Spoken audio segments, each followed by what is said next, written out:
By the time the United Farm Workers of America was founded in 1966, Cesar Chavez already had a long history of trying to improve the poor working conditions for migrant farm workers in California. The UFW worked hard to try to unionize farm workers to ensure better wages, working conditions, and overall bring a sense of dignity to the job.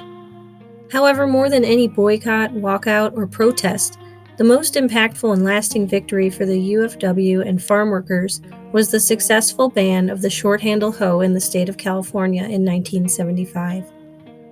Led by a California rural legal assistance lawyer, Maurice Jourdain, the ban of the short-handle hoe led to a new frontier for Mexican farm workers, one which would no longer support and excuse human suffering for economic gains and bring recognition to those who literally broke their backs to feed this country.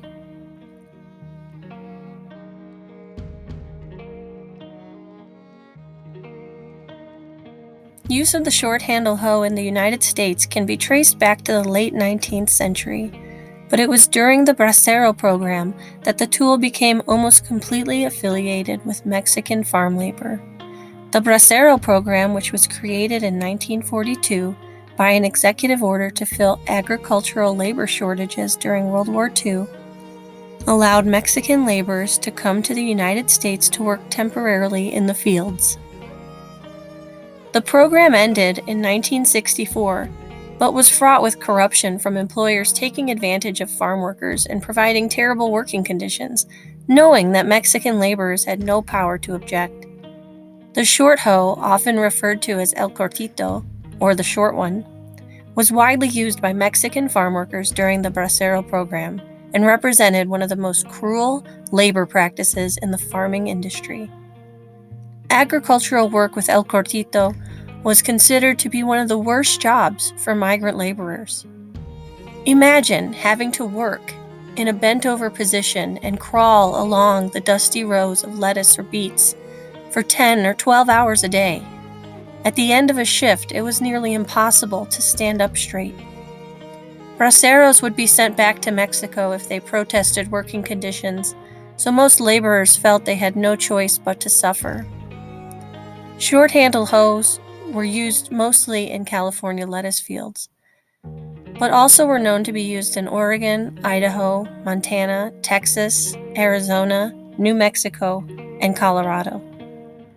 Once the Bracero program officially came to an end in 1964, growers in California had become accustomed to cheap labor and continued to bring in Mexicans to do their fieldwork.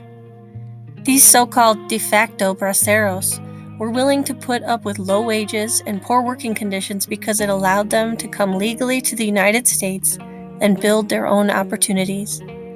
However, the continued use of el brazo del diablo, the arm of the devil, or the short-handle hoe, in the fields of Salinas, California, would prove to be too much to bear.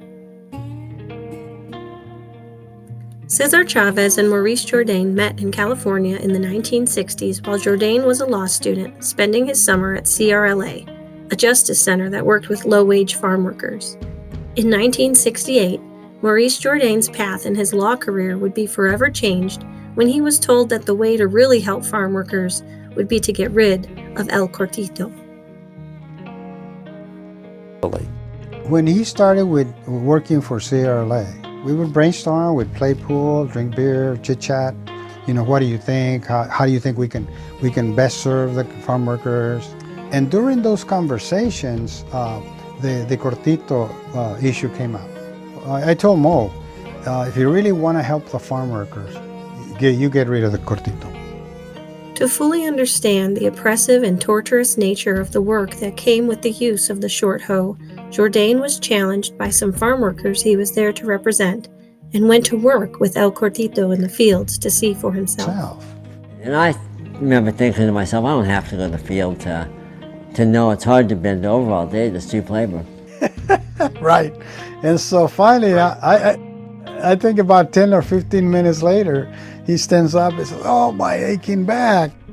And by the end of the day, when the pain was so unbelievable, but I knew in my head that, and my heart, that I have to do something to get rid of the short hoe. Most other states had already switched to using long-handled hoes, but in California, the agribusiness industry showed its dominance by forcing farm workers to stoop in the dusty field, raising and lowering the cortito from dusk to dawn to do the work that could be done with a normal hoe.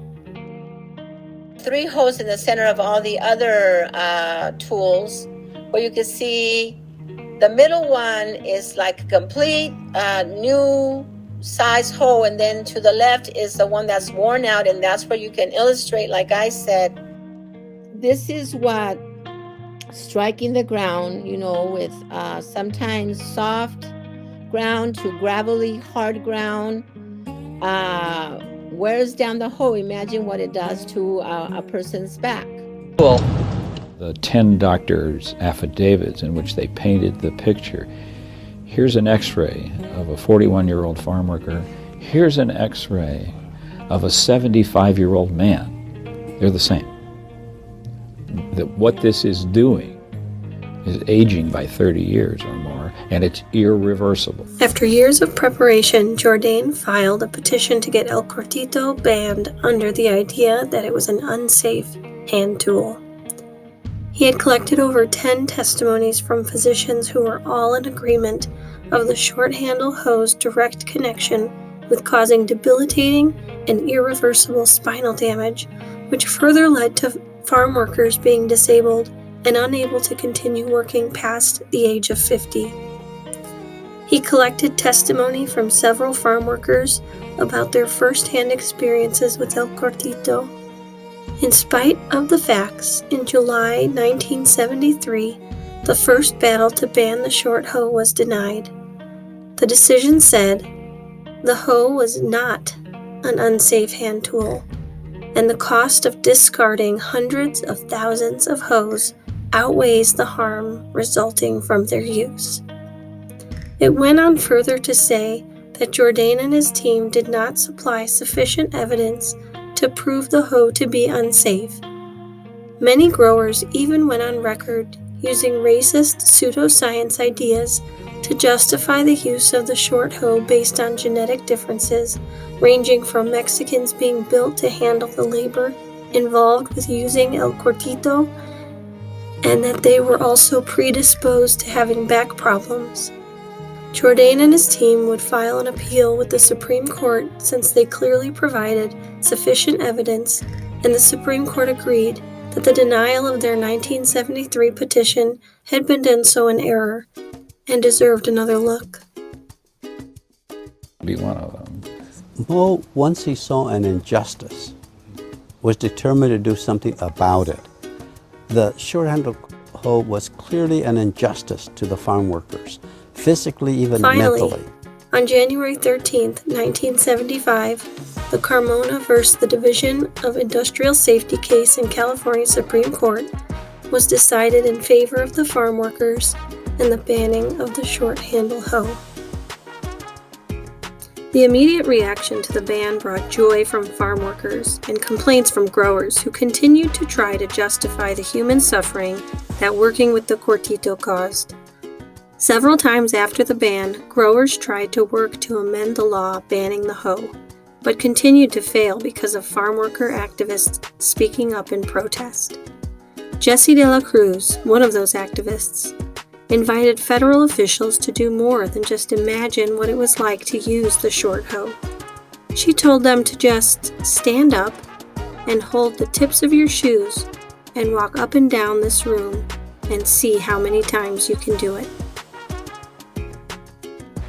Just last year, Governor Jared Polis of Colorado signed Senate Bill 87 into law, which officially banned the use of the short hoe in Colorado. Also in Colorado, Sugar Beet Park in Fort Collins just commemorated the work of early farm workers who suffered at the handle of El Cortito with a beautiful sculpture entitled The Hand That Feeds.